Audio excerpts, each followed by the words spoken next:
Here. Welcome to the channel. Welcome back to another video today, guys. I want to talk about a subject that is kind of near and dear to my heart, which is, the fact that I think a lot of us are trained to be broke, trained to be poor. And what we really got to do, first and foremost, before we enter on our journey, is we have to actually go ahead and retrain our brain, right? Reprogram our minds to be in a different spot in terms of our finances, in terms of our wealth, in terms of how we think about money. Just sort of reprogram our total way of thinking so we can get to another level in terms of our personal finances, right? Guys, if you can hear me, let me know. Give me a thumbs up as you enter into the chat or into the conversation today, guys. Make sure you hit the like button for me. Go ahead and smash that. Appreciate you guys being here and spending some time with me on this morning. So I'm glad to be here, and I really just want to have this conversation with my folks just to kind of talk about what the issues are that we can do to maybe reprogram the way we think so we can kind of get ourselves in a mentality that's geared towards making more money, having more money, keeping more money, investing more money, all that good stuff, passing along generational wealth and all that type of stuff. So, guys, good morning to you, Mark. And by the book, I see you, Corey. Thanks for being here. Millennial Diligence. Grayman, appreciate you being at your part-time job and listening in. And thanks for being here, Maddie from Quebec. Eddie from Seattle, good to hear you. Mia, good to see you. Mia from Atlanta, good to have you. Mrs. Moore, thank you so much, Mrs. Moore, for being here. Appreciate it. Salute to it. Back to you, Atlanta. Glad to be here. Good from Miami. Good to see you. Salt Lake City, Utah. Good to have you in here. Appreciate you. If you're watching on Facebook, heads up to you. If you're watching on YouTube, thank you for being here. Wherever you are, guys, I just appreciate you being here. And let's have this conversation. Frida Smith from St. Louis, good to have you. Kevin, I see you from Oakland, Oaktown. Let's see. So I appreciate you. I always like to ask where you guys are from because, I like to see where we got folks from around the world. Louis in the Carolinas, and we got Huntsville, Alabama. So we got folks from all over the country and even outside of the country, I'm sure. So, guys, I'm a pretty blunt person that just likes to come out and say things, and everything is not always politically correct and all that type of stuff. It takes a lot of energy to be thinking about, okay, not offending. Who am I offending? Who am I not offending? I don't, so this video is not to offend anybody. It's not to offend you guys, anybody at all.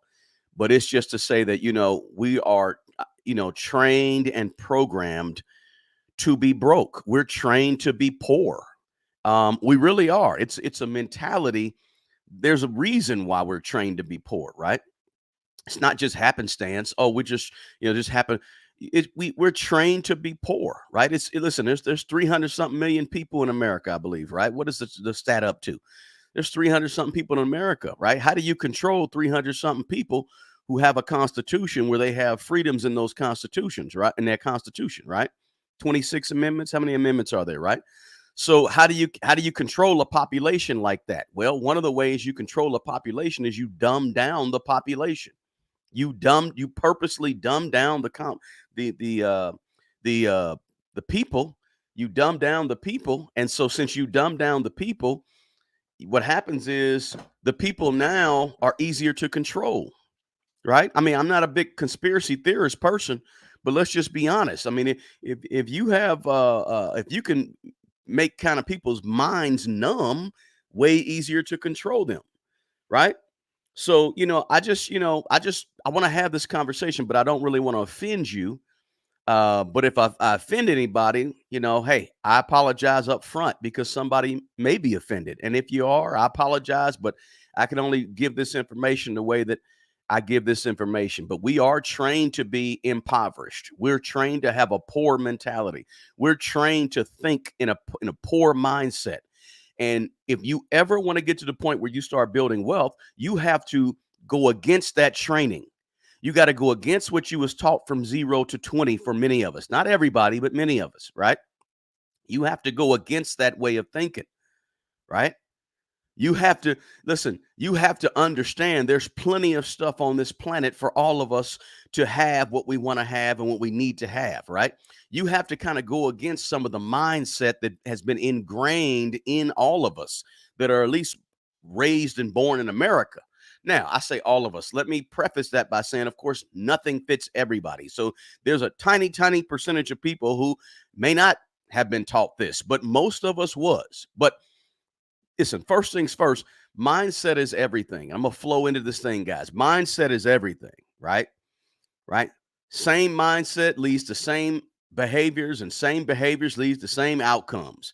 New thinking is what we all need, because new thinking is going to lead to new behaviors, right? And those new behaviors are going to lead to new outcomes with wealth, with money, with success in life, whatever it may be. We're talking money, but this could apply to anything, right? One of the ways that we've been taught to think is that money is super duper complicated and you got to know all these formulas and ratios and all this stuff. No, you really don't. You don't need any of that. We think that you do. But when you begin to realize it ain't that difficult, it's just a few behaviors. Yeah, I'm going to make mistakes along the way. No big deal. I'm going to fail here and there. But it's just if I change a few things about the way I think and follow a few basic principles, I'm good. Your money is going to grow. You're going to grow. And so the first thing we got to do is to reprogram our minds is we have to demystify this idea that money is some type of complicated thing. All right. Because if we can demystify it, it becomes less complicated. And when it becomes less complicated, it comes with less stress, less anxiety. Right. Then you can begin to make all these changes and things. But you got to first understand it ain't super hard.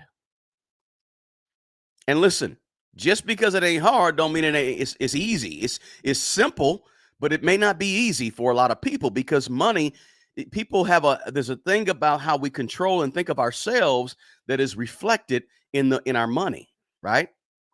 But because most people's situation, think about your situation with money right now. Now, listen, all of us are at a different place when it comes to money. Everybody is, right? We're all at different levels of how we think, what we were taught, all this good stuff. But if you sit and just think for a second of where you are with money right now at this point in your life, it's based on, or it's a direct reflection of what you thought about money and how you thought about the things that you can have or buy with money, and how much it's all about how you thought. Again, so if you want new outcomes, you got to have new thinking, right? And that means you got to sort of reprogram or shift your thinking, and you do it obviously by watching these type of YouTube channels, listening to podcasts, but you got to be careful about what you listen to, right? Because everything you listen to does not have you at its best interest in mind. There's a lot of things you listen to that they only want your money, right? And if we're not thinking clearly about money, we get roped right into those schemes, and you name it, scam schemes, gurus, whatever you want to call it. We get roped right in. So you got to sort of listen, the same thinking that gets you roped into scams and podcasts that are not in your best interest, that are teaching you things that are wrong. That's the same mentality that makes them put candy bars at the front of the grocery store, because these impulse buys, they study you, and they play on your desire to get rich fast. They play on your desire to impulse think. They play on your desire to be a bad thinker. And if they can play on your desire to be a bad thinker, they can get you to spend your money on things that you probably shouldn't be spending your money on. They can get you to mishandle your money. But all of this reprogramming of your mind is important so that you can change the way you think about money, so you can develop, your own personal philosophy about money. Listen, I'm convinced. I'm really convinced that if you can become a nurse, or you can become an auto mechanic, or you can become a chef or a plumber, or you can become, it doesn't matter what you become. If you can become something in your career, pipe fitter, whatever, then I don't care if it's a warehouse worker, right? Doesn't matter. If you can learn to do those things, and you can learn to be better at money if you just reprogram the way you think about it. Okay, So that means don't think the same way you've always thought, right? It's a being better with money is really a learned behavior. And we've been taught to do the opposite of that learned behavior of being better with money. We've been trained to be broke, right? Inequality is all over the planet, in every country, every world, right? Inequality is everywhere, right? Yes, there's inequality in the world. Nothing we can do about it, right? Do we have inflation? Yeah, there's inflation. Nothing we can do about it, right? Some people don't like capitalism. Okay, we got capitalism in lots of places of the world, right? We got elected officials that are running countries and running systems that don't have your best. Yes, we get all that, right? We can't do anything about all that. So a lot of us, what happens in our mind is the first place when we think about our money is the first place we go in our mind is to things that we can't do anything about, because that's easy, right? It's easy to say it's the government, it's capitalism, it's women's rights, it's racism, it's easy to go there, because as soon as you go there, you don't have to go to the mirror, right? As soon as we go to everything else and the blame game, and we've been sort of, in some instances, not everybody, but there's some places in our society where we've been trained to automatically look at the thing that's outside of ourselves to change our money, or for the responsibility of what our money is. And our minds get stuck on things that we have no control over, instead of getting our minds stuck on things that we can control, right? And we'll talk about that a little later, but I just get a little bit, I want to get focused on the fact that, look, let's focus on what we can do about. Let's if that is you. Now, that's not everybody, but if that is you and you get your mind focused on things outside of you when it comes to your personal finances, then we got to retrain the way we think about that, right? The mind is everything when it comes to your money. And the thing that hurts a lot of people when it comes to being better with their money is that the first place they want to go is not necessarily here. The first place they want to go if they want more money is, I got to get some extra hours at the job, right? Or I got to get a side hustle, or I got to invest money to make money, right? Instead of slowing down and saying, okay, how can I think differently so I can behave different, so I can have different outcomes, right?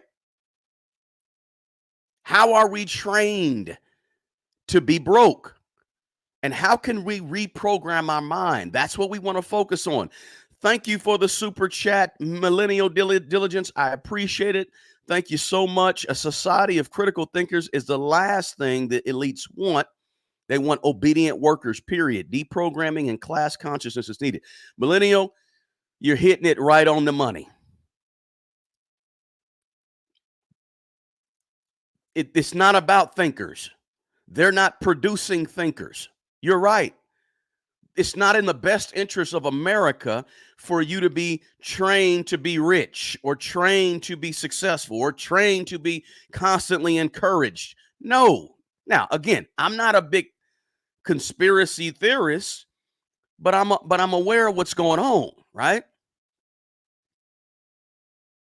Thank you for that super chat, by the way. I appreciate it again. Let's move on to what was just said by Millennial Diligence. How about the educational system? What were you taught about money in school?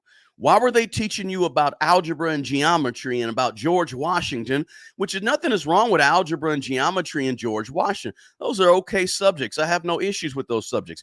But why weren't they also teaching you about how to calculate your net worth, or how to build a business, or how to manage your money, or how to do an income statement, or how to actually focus on having a balance sheet, or how to control your spending, or how to avoid debt, or how about how to stack assets instead of stacking liabilities, right? Why weren't you taught all that in the education system that you went to, public or private, as regular curriculum? I don't mean as a one-off project you do once a year.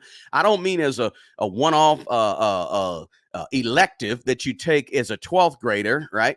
I'm talking about from day one, third grade, second grade, you can learn this stuff, right? Why weren't they teaching you about these intricate things that you're going to use every single day in your life, right? Where was the class about taxes when you was in the ninth grade? You should have learned that in the sixth grade because it's sixth grade math, right?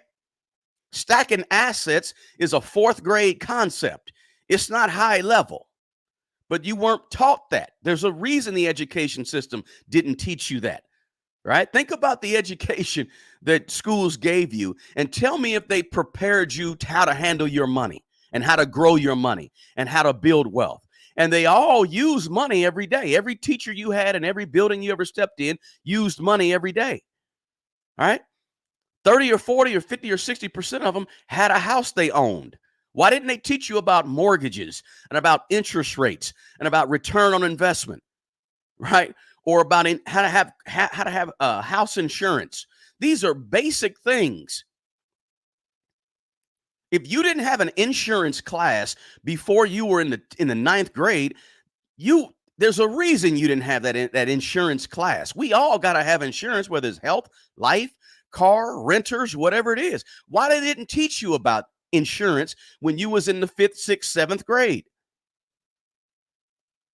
They don't teach this stuff. There's a reason they don't teach this stuff, because you are being trained to be broke. You're not being trained to be wealthy or to be rich. And that's why the mentality to be wealthy and rich is so difficult for many people. It's difficult because you haven't been conditioned that's not the norm. Right? Think about, they don't teach a lot of stuff in schools, right? How to eat properly, how to manage your time, right? How to defend yourself, right? How to build a business, like I said, how to choose a career, how to figure out, what is your gift, your purpose. You're not taught any of that stuff. And those are the things that really matter in life in terms of your money and your finances and your wealth building. But they don't teach it in school, right? We're taught in schools to fit in to the machine, the cog, the machine called America and keeping America afloat. So we're programmed through education to be poor, to be dependent, to not be wealthy, to not be rich.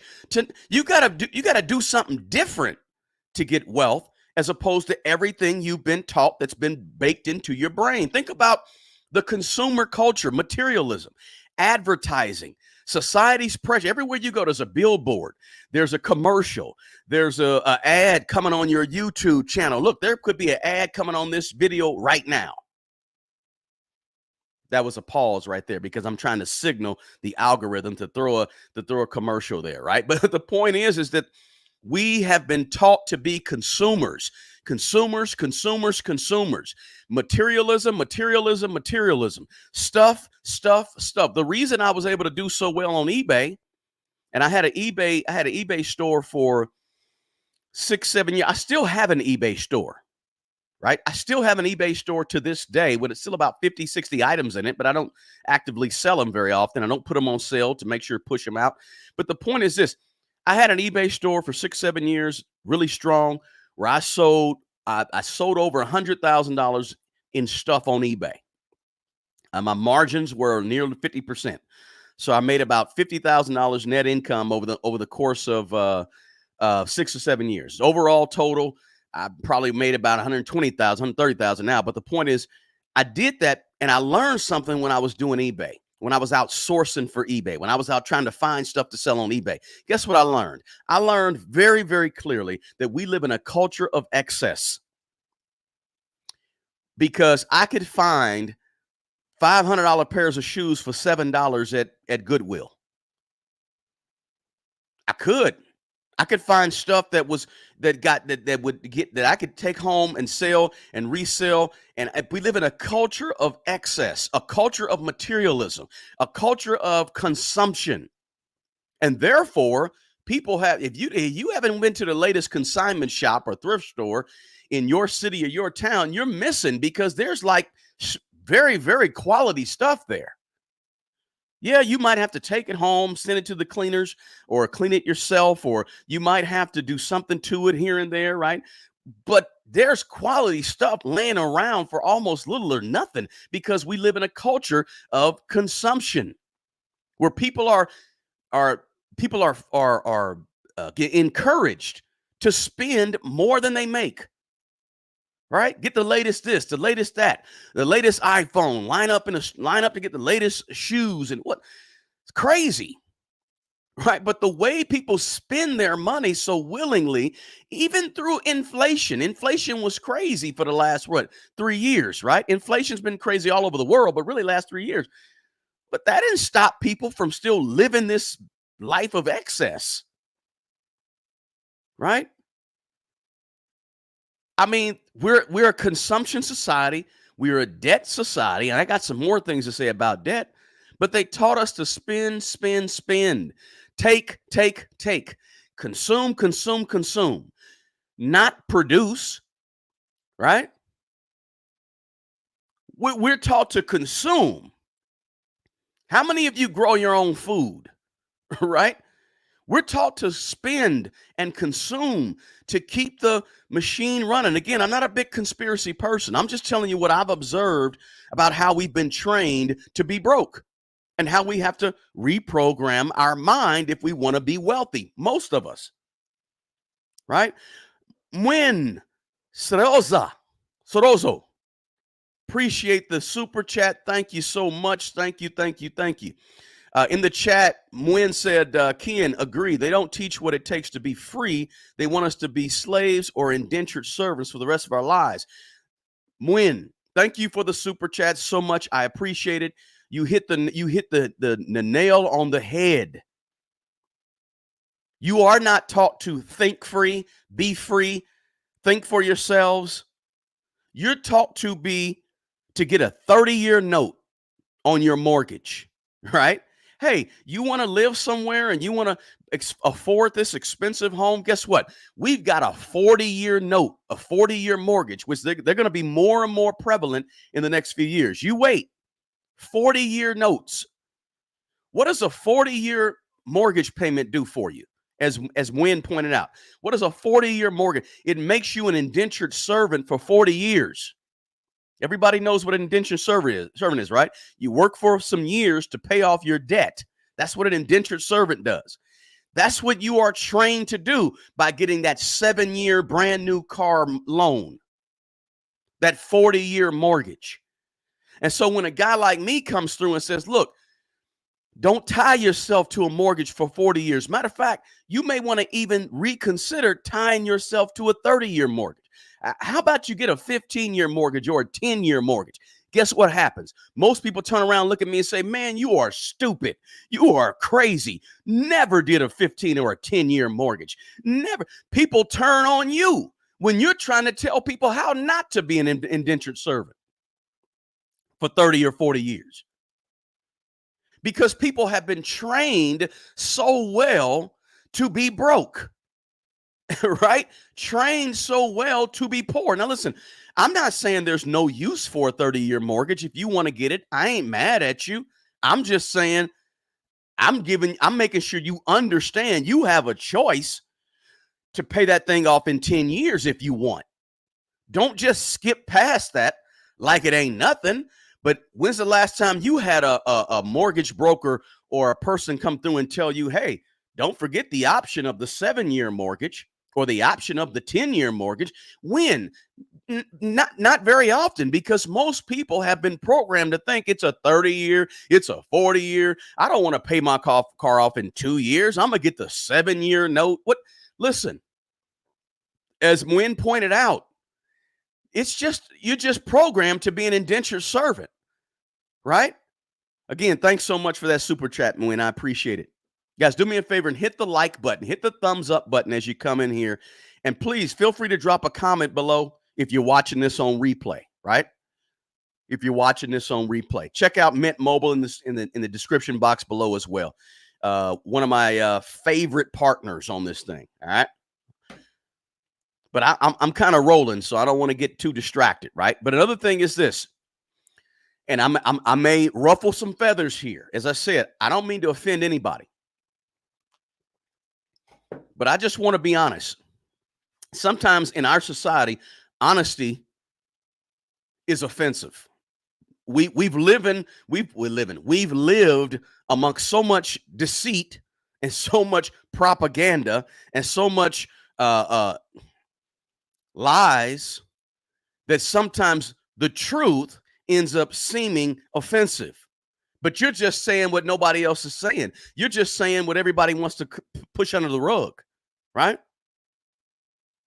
But one of the other ways we've been sort of trained to be broke, in my opinion, is this dependency that some people, not everybody, that some people, this over dependency, I should say, over dependency on the federal government. This over dependency on the federal government, right? Just an over dependent on things like certain welfare policies, right? Or government help policies, whatever you want to call them. The welfare of society type policies. Those policies can be helpful. But listen, those policies can be harmful because they can create a dependency rather than providing a pathway to financial independence. Right? I'm not a person that's going to come on here and say, well, welfare is bad, right? No, I'm not going to say that because it can help people along in certain portions of our society. Absolutely. Yeah. Listen, you are watching somebody who spent time on welfare. When I say time, I don't mean 6 months. I mean a decade or two on welfare. A decade or two with food, maybe not 2 decades, but with food stamps as a young person, as a child. So I know what it's like, right? But listen, there's 2 things can be true at one time. I know what it's like, and it can be helpful for people in really desperate situations. I'm cool with that. But I also understand that it can be overused and not just used as a stopgap measure. Sometimes it becomes a lifestyle for some people. Let's keep it real. Let's be honest. Let's tell the truth. Because I don't want to come on here and be fake and phony and say that, oh, well, welfare is no good and we should. No, welfare has its purpose. These, things that help people out, there's nothing wrong with that. But it should be temporary. It should not become a lifestyle. It should not become a generational curse for you to be dependent on the federal government for everything you do, for your money, for your life, for your living, for the next generation's living. You got 2 generations down the road in this same condition. That should not be, right? It's just training people to be broke, training people to be poor, training people to be a have-not, training a class of people to always be underclass and it's not good in that way. It becomes a mentality.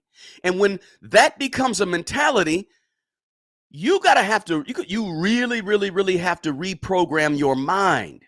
And this is why I go so hard on the mentality, because I came from that, but I had to change the way I think to get out of that cycle. Now, when I say I came from that, it wasn't generation after generation after generation, right? When my parents divorced, my mother became a single mother of 5. So guess what? She needed some help. And I'm okay with that. But guess what? She also went back to college. She had to go back and get her GED because neither one of my parents graduated from high school. Neither one. She had to go back and get her GED, and then she had to go back to college in her 40s, and then she had to become an RN when she was in her 40s. So that set the example for me. And so that set the example for me to say, you know what? You can use some temporary help here and there, but guess what? You ain't got to stay there if you have the right mentality. Right? And her doing that is probably why I'm sitting here before you talking about the fact that you can reprogram your mind. You don't have to be stuck and poor all your life. It becomes a mental thing and teaches people to stay broke. And it trains people, not everybody, but it trains people to stay broke. We're taught poverty. Some of us are born in poverty and we end up being taught poverty. And we end up depending on everything else to get us out of our situation, depending on others, blaming others. Look, I'm going to have that conversation too. I'm going to go deep into that conversation. But think about debt. Let's go to debt. I mentioned debt earlier. We normalized debt in our society. We normalized debt so much that we put our bills on credit. And I'm not mad at you. Listen, I told you I might offend some people. I'm not trying to offend you. I'm just trying to tell you how we're trained to be broke. You are trained to swipe a card and not think about it. You're trained to do that. And listen, study after study shows you swipe a card and guess what? You spend more money. Now, there's many people that say, hey, listen, I use a credit card to pay all my bills because I want the points to fly to South America once a year. I'm cool. If that's what you do and you pay it off responsibly in time before you owe a big interest, great. That's cool. If you do that, a lot of people do that. But guess what? A lot of people don't do that. A lot of people don't do that. They swipe the card to get a loan to pay their light bill. They may pay it back at the end of the month. They may not. It may roll over and keep accumulating and get higher and higher, right? That may happen to a lot of people. Credit cards are a debt instrument. Credit cards are a debt instrument. Now, listen, you can say, well, if you learn to do credit cards right, I get it. You're right. You could learn that. But there's a lot of people that don't learn that. They just live off credit cards. And they believe that their rewards points are helping them win in life. And that's okay. If that's what you do and you don't pay interest every month, I'm not mad at you. But a lot of people don't have that discipline. Let's keep it real. A lot of people they say they might have that discipline, but they don't. And so in order to live their life, they charge their life. Right? And I'm saying you have to look at it for what it is before you can change the way you do it, your behavior with it. And a credit card is a loan. It's a temporary, what they call a short-term loan. And that's why the interest rate is 15, 20, 30%. Right? If credit cards are so benevolent, why don't they make the credit cards be 2% credit cards? Why does the credit card have to be 10, 15, 20, 30%? Right? It's just making us broker and broker and broker and living on more and more borrowed time. Or borrowed money. That's what it's doing. I'm not mad at you for having credit cards. I wouldn't beat you up for having credit cards, right? I don't own credit cards, but if you have them and you use them, you pay them off regularly, consistently, I'm not mad at you. But I know there's a lot of people that don't do that. Not to mention we have social norms, social expectations, cultural attitudes of poverty, as I mentioned earlier, stereotypes, stigmas. We're oftentimes taught that rich is bad. Rich people, they must have got rich because they have some type of nefariousness to them, right? And let me just clarify all this. When I say rich, I'm not talking about the billionaires, right? The people that have $100 million or $50 million. That ain't what I'm talking about because they're on a different level and there ain't many of them out there. But we think that if you have a lot of money, you must have did something or you must have exploited somebody or you did something mean to lesser people to get rich. Everybody doesn't have that stereotype, but that stereotype exists. It exists that rich equals bad. Money equals bad. If you have money, you did something wrong to somebody else to get it, and you shouldn't have it. And guess what? I'm all for creating these policies on the books to say, you know what? We got to spread this money around. You worked hard. You took all the risk. You went out and had all the failures to get this success with your money, and you built the business, et cetera, et cetera, et cetera. But you know what? It's unfair. So let's go pull your money and let's spread it out to everybody.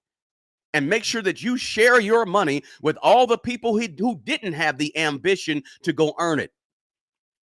Tell me that's not a mentality that goes on in our culture. Of course it is, right? There's political policies and laws that are in place to spread the money around, right? You can call it communist, you can call it socialist, you can call it whatever you want to call it. You can call it social capitalism, whatever. There's all types of terms, but that's a fact. That is a mentality. That's a cultural thing that exists. But, we're not taught the fact that almost 80%, there's been 3 or 4 studies. One of them was done by Ramsey Solutions a few years back, but there's been a lot of studies that have shown that in America, most people that have $1 million net worth did not inherit a bunch of money. But we're taught that this is real talk. We are taught that most rich people inherited money. That's a myth. Based on the studies, that's a myth. Right? And so what people do is they say most rich people, they got their money. They had parents or grandparents that gave them land, parents or grandparents that gave them a house, parents or grandparents. This is the prevailing thought process. That thought process does nothing for your mental state. All it does is provide you with an excuse not to go out there and get it. All it does is provide you with some type of imagined barrier to your success. Because you're just making it up in your head if you think all rich people inherited money. You don't even know rich people, not you personally, but some people. Some people don't even know a rich person, but they just assume that rich people got everything handed to them on a silver platter. And a lot of rich people did not. And when I say rich, I'm talking about millionaires. I'm not talking about, when you start getting into the $100 million people, a lot of them got money handed to them, right? But I'm talking about regular rich people that have a $2 million net worth and just worked hard, saved and invested. Most rich people are like that. And they didn't go out and beat nobody over the head. They didn't go out and exploit a bunch of people. They just did the things that a lot of you are not willing to do.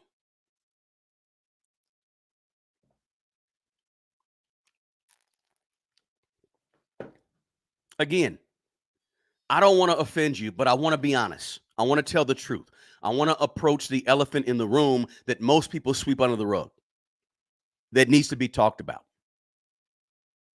We are taught in a lot of ways that money is bad. Having money is bad. Accumulating money is bad. Acquiring money is bad. And it's not bad. Wealth is not evil because you got wealthy or you have money. For most people, it was not given. It was earned. And the way that we're taught to be broke is we carry around these stereotypes and these cultural norms or cultural ideas that money is somehow bad. And guess what? When you think something is inherently bad, you're not going to ever have it. You're not going to try to obtain money because in your subconscious, you think obtaining money is bad, right? You believe a for-profit business is not really helping and giving back, and you have to have a non-profit business to help and give back. But look, you can have a for-profit business and do a lot of donating to the community, right? You don't have to always have a non-profit business to feel like you're helping other people. You can help other people with a for-profit business. You can hire people. I'm a landlord. I've been a landlord for 24 years. As a landlord, there's people that just don't like me because I'm a landlord. And they think as a landlord or a person who rents out their money, or rents out their property, I'm a bad person automatically because I'm a owner of a property.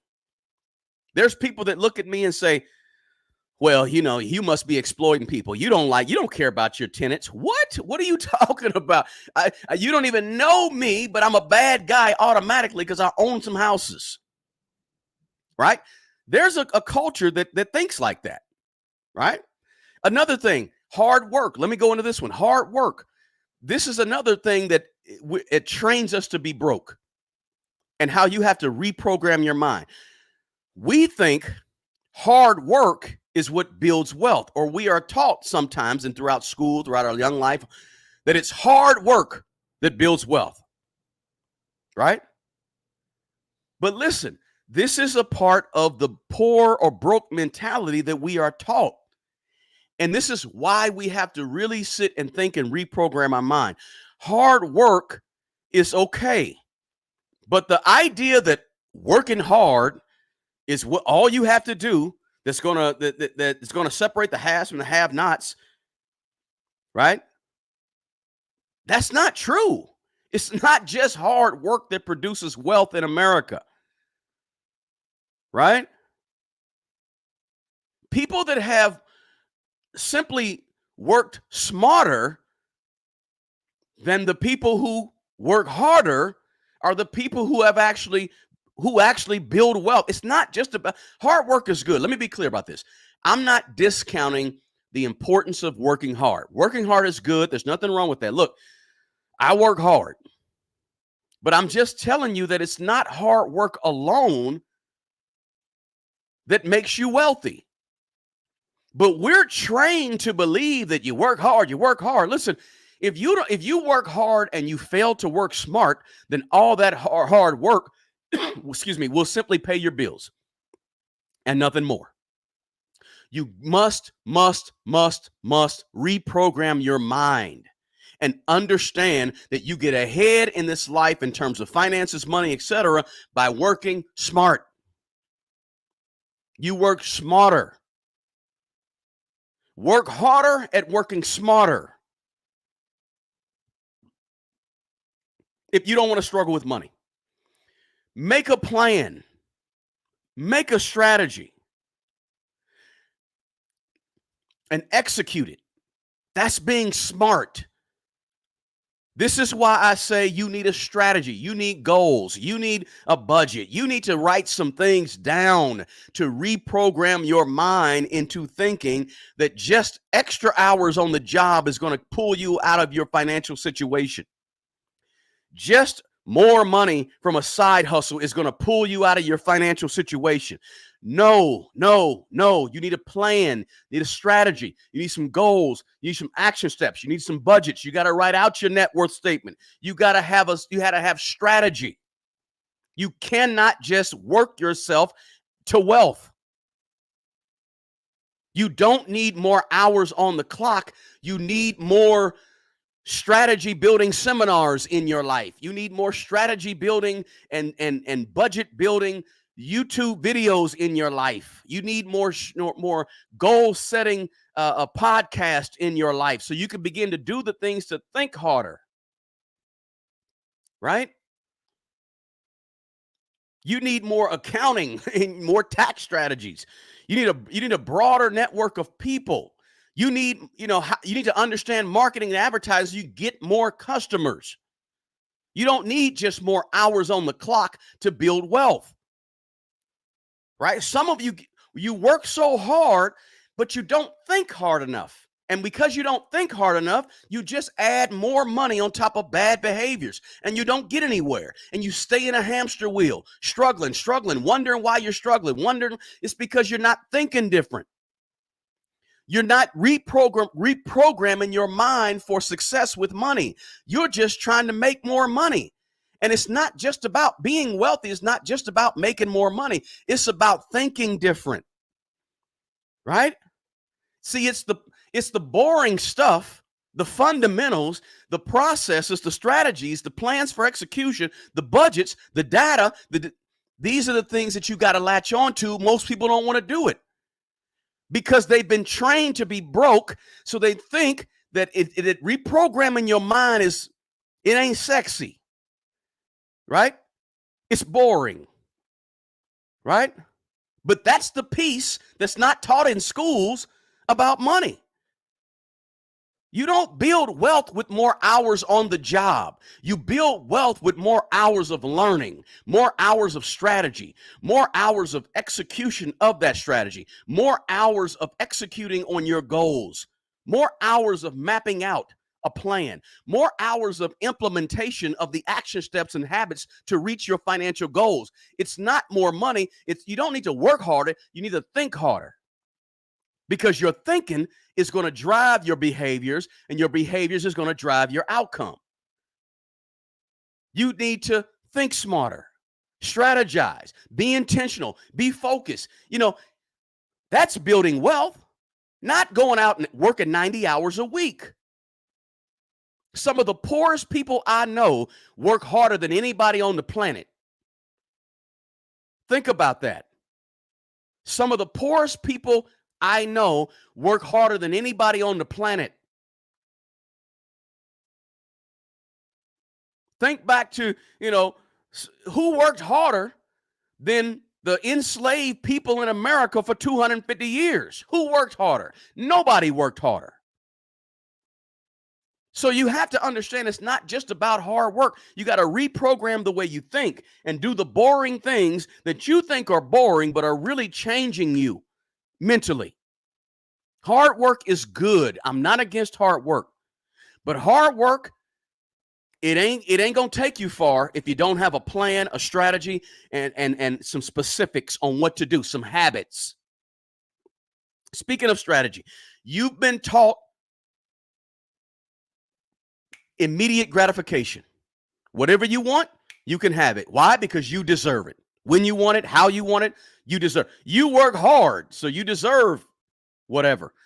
Most people have to reprogram their mind to not just satisfy instant gratification. You got to learn delayed gratification. You have to retrain how you think and get some delayed gratification in your brain. You got to go against nature. This nature of having it right now.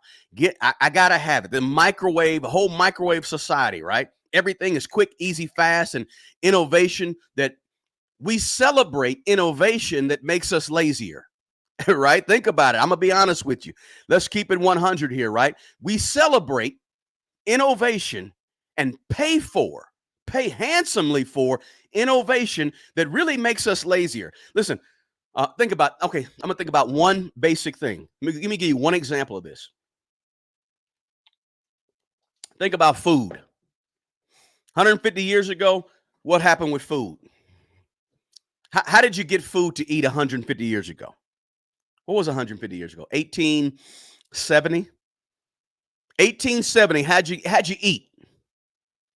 1870 and before. We had to what?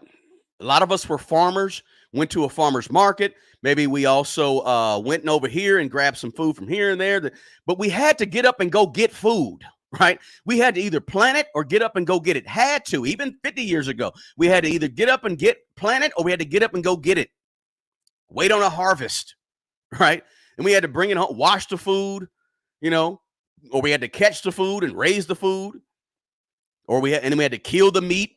We had to raise the food, kill the meat, raise the chicken, get the eggs from the chicken, grab the chicken by the neck, cut the chicken, eat the chicken, right? Clean the chicken, defeather it, whatever. Even when I was growing up 50 years ago, 40 years ago, we would buy whole chickens and cut them, right? Nobody wanted to eat the back, right? Because the back didn't have no meat on it. I like the breast, but cut that breast in half, take that chicken, cut off the legs, right? Like who is anybody out here cutting up chicken nowadays? 50 years ago, we cut up chicken. Now, I wasn't in the era where we had to catch the chicken, right? That's a little before my time, right?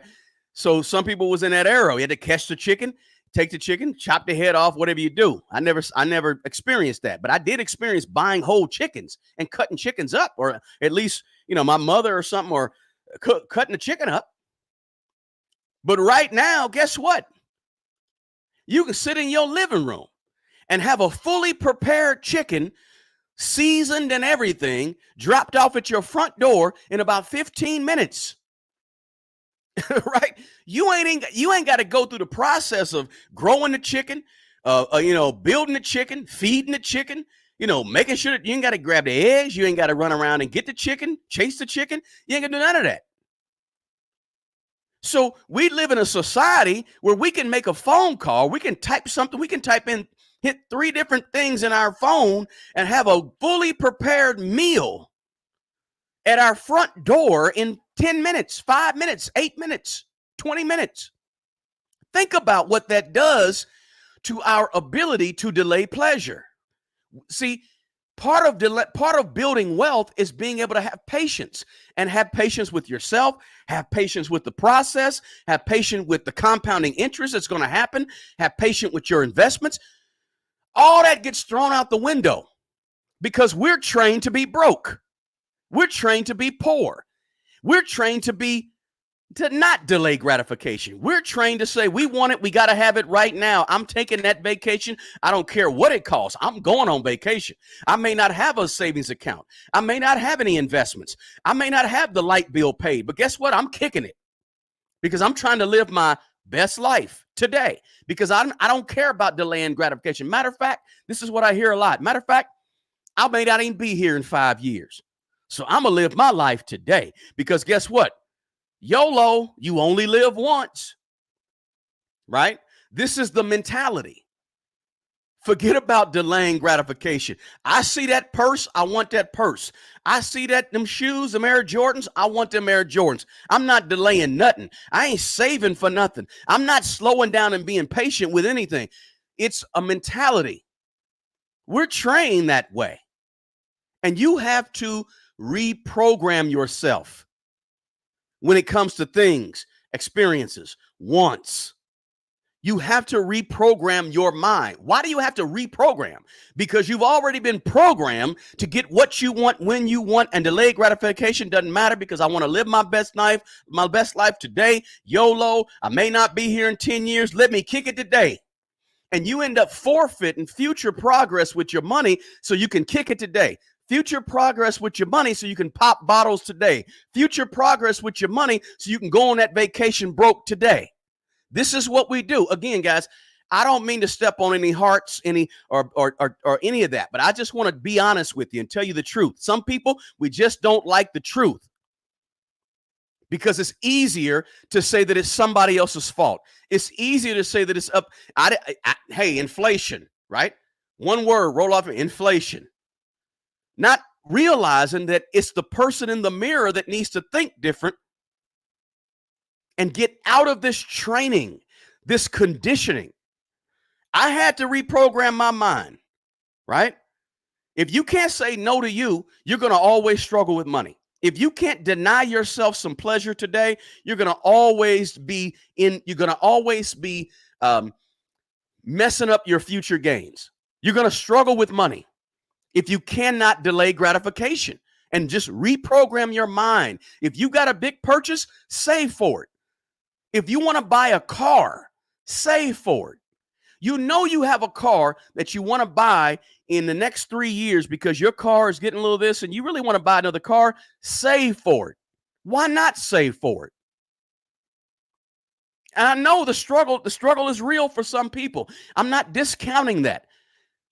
I'm not discounting the struggle. But there's a pattern of behaviors that we have to reprogram our mind out of. We got to recondition the way we think about things before we can start to try to think about growing some wealth. Right? Start envisioning the future. Reprogram your mind. Looking at compound interest down the road. Don't be so focused on today that you give no thought to tomorrow when it comes to money. Right? But tomorrow is why you invest. Tomorrow is why you buy the real estate, etc. Delay gratification. Train your mind to be different, guys. And I haven't even looked at the chat because I'm just rolling. Right? Jacqueline Williams, thank you so much for the super chat. I appreciate you so much, Jacqueline. Jacqueline, I want to say thank you for your support. I see you in a lot of the live videos, and I appreciate you being here. Thank you so much for your support. And thanks again for the super chat. I really appreciate it. It's all about mindset. And I know I'm way back and way behind on the chat, but hey, I just wanted to, I want to give it to you guys right. Listen, here's some things you can do, because I don't want to leave here without doing that. Let me see if I got my list up. I'll bring it up right here. Okay, I got a list of things that I want you to think about. Pay off your debt as soon as possible. Pay yourself first. Be careful with credit cards, right? This is how you got to reprogram your thinking on these things, right? Careful with credit cards. I didn't say don't use them. I'm saying be careful with them, right? Don't run up the balance. Get rid of your bad debt, right? Maybe think about, stacking assets, right? Investment property is, ETF, single stocks, whatever. Maybe you want to start a business. Maybe you can learn a new skill. Maybe you can get, here's the big one. I got to say this. I got to say it. Social media, it's just amping up all of this bad training. Social media is just amping it all up, putting it on 10. In other words, let me give you an example. 35-year-old young man. I talk to people about their money all the time, right? 35-year-old young man making $140,000, $150,000 a year, got about a $200,000 net worth. I run into these young people all the time. 35 years old, got a great job, making $140,000 a year. Well, making a lot of money. May not be a great job, but making a lot of money. $200,000 net worth, only 35 years old. Maybe one kid, maybe married, maybe single. Doing really well financially. Guess the problem they always come to me with. This is real talk. I know some of you in the chat will identify with this. They're doing really, really well, but because they're on social media, IG, X, you name it, YouTube, etc., watching the podcast, listening to the social media stuff, because they're on that, they think they're doing bad. They think they're not doing well. They're depressed. They're stressed out.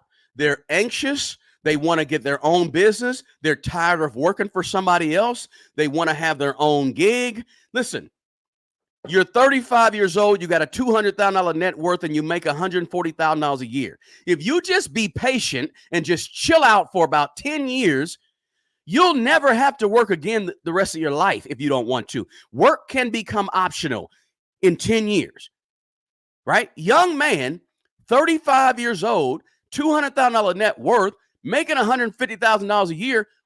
Come on. And usually minimal debt.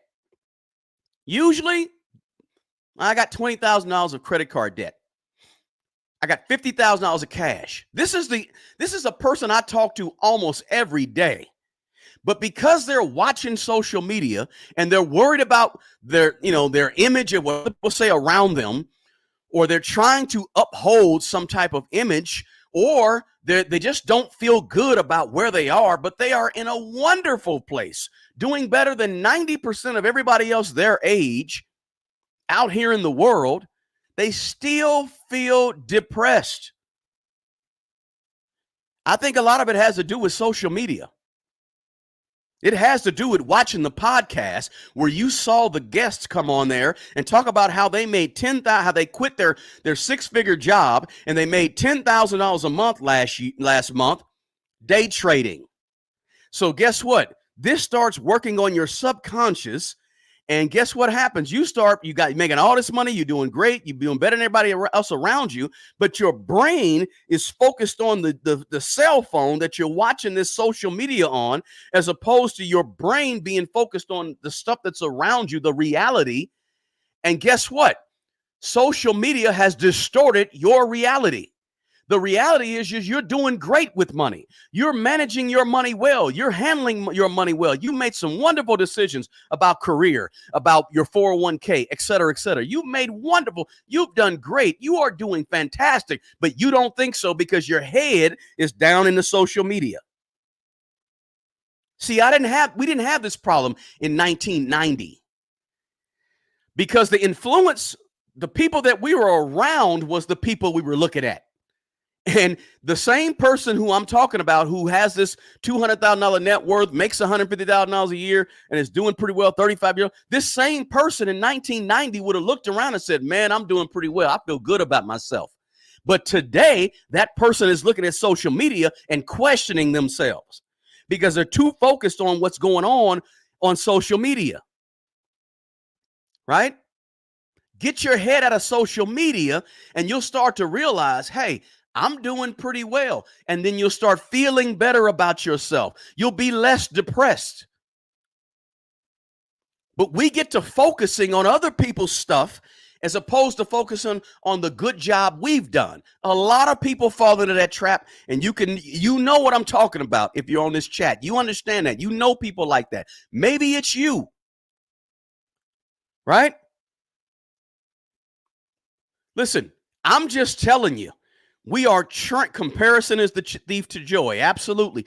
We are trained to be broke, trained to be poor,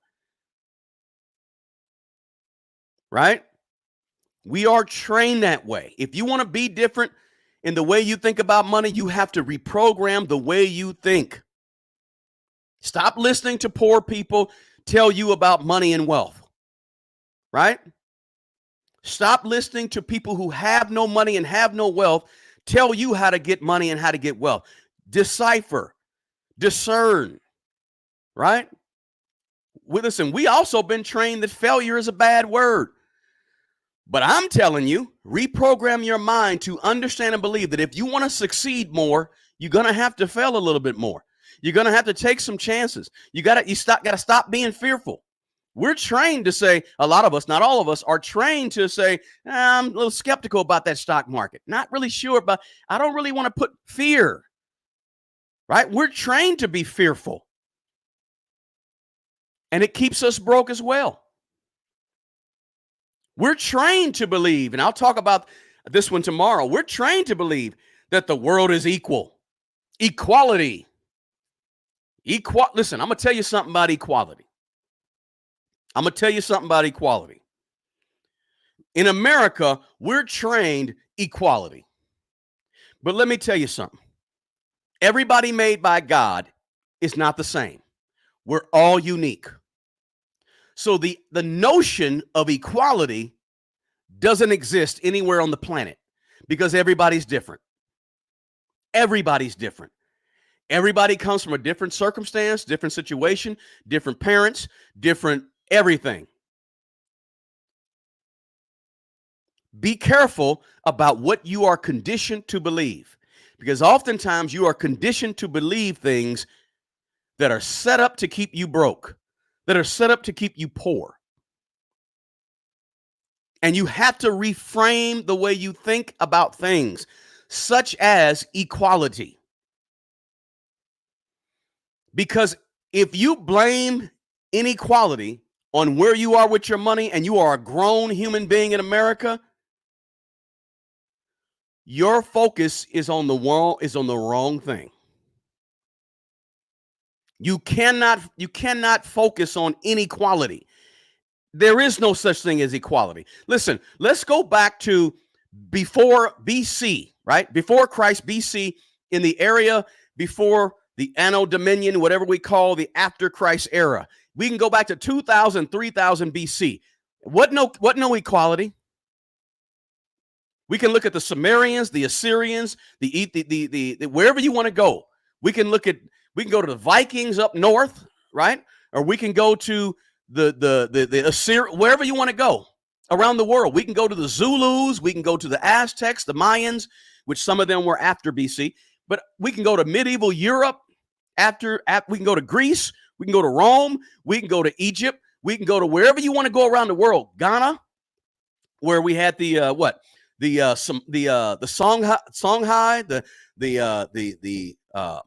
all of them. Everywhere around the world, there has never been equality. Even today, you think there's equality in parts of Argentina? No. There's no equality in Sri Lanka.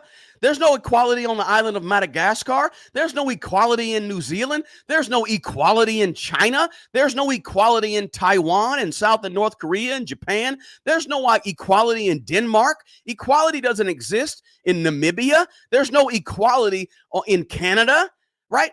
Russia, whatever. There's equality really does not exist because we're all different and the ideal of it is not there. But if you think, because you've been conditioned that equality, I told you, I might step on some toes, but I'm just giving you my perspective. Right? Get out of the mind frame. Get in the mind frame. Reprogram your mind so that you can recondition yourself to have some more, have some wealth. We got to be intentional about being different about how we think. Intentional about being different about how we think. We should have been taught how to take care of our mental health. We should have been taught about self-confidence, about being able to self-talk, encourage ourselves. We should have been taught about how to manage money, how to grow money, how to control money, how to do our taxes, how to do a budget. We should have been taught about how to eat right, how to take care of our bodies. That should have been from first grade to 12th grade. Yeah, they give you a little PE, physical education, but we should have had whole classes about it. We should have been taught how to choose a career. We should have been taught a bunch of things. You weren't taught or trained to be rich for a reason.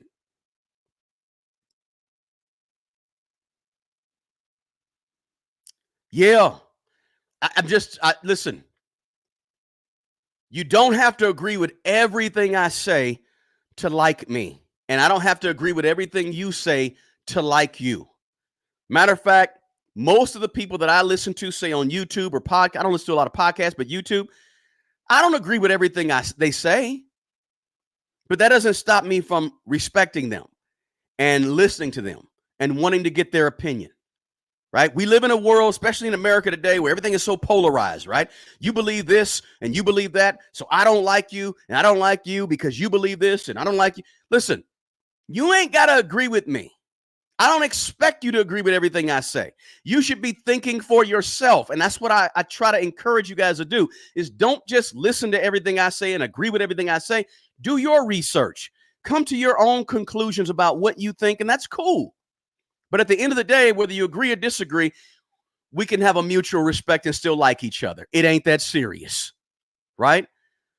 Listen, this is what I want. This is my rant, I guess you could call it, right? We are all trained to be broke and to be poor. The key to building wealth is reprogramming your mind to think different. To think different. Let me run to the chat because I haven't been in the chat much at all. I did pick out those super chats and appreciate you guys sending those. Let's see if we got anything in the chat because I just wanted to throw this out there. If you missed it, rewind this thing. I went through all these examples of how we are trained to be broke. And I hope you guys were able to get something out of this quick video. 1 hour long is not a quick video, right? But hey, listen, I'm not going to hold you up. I appreciate you guys being here more than you know. I'm coming back tomorrow. I got something real. I want to go a little deeper on this tomorrow. There's a specific area I want to really hit on a little bit harder because I think it needs to be hit on a little bit harder. If you got anything out of the video, guys, hit the thumbs up. Check out the description box. There's free stuff down there. And if I can, listen, feel free to drop a comment in the comment section of the YouTube video and ask a question. I try to get to all the comments, but hey, I want to give you the real. I don't want to give you the fake stuff. I don't want to give you the stuff that's fluffy. I don't just want to kind of gloss over stuff. I want to give you the stuff that's going to make you think. Because if you can think harder and think different, that's where wealth building starts. It don't start with 80 hours a week at your job. There's nothing wrong with doing 80 hours a week if you want to do it, but that has to be coupled with a plan. It has to be coupled with some of these things. And it's the stuff people don't want to talk about. There's certain people that just want to sweep this stuff under the rug and not even think about it. They just want side hustle information, or they just want information on the best stock to pick, right? What good is it to give you all this information about picking stocks if I don't tell you, hey, before you pick the stock, build a strong foundation with your money, because I want you to be wealthy in 10 years. I want you to be wealthy in 15 years. I don't want to just give you a stock that's going to make you $15,000 today. That's cool. But if you don't have the other stuff taken care of, who cares if you're making 15? It's going to be gone tomorrow. If you don't think a certain way and are able to handle it. Thank you so much, Mrs. V, for the super chat. I appreciate it. And thank you so much for your support. Thank you, Nigel. Thank you, Mrs. Moore. Thank you, Jay. Appreciate you guys being here. But I want to let you go. Let you have a good weekend. All right? Hey, listen, as I always say, real talk. Hit that like button for me. Don't forget, get your free 24 laws of money in the description box below. The best person who's going to take care of the old you is the young you. You guys take good care of yourself and take care of other people. Until the next video, peace.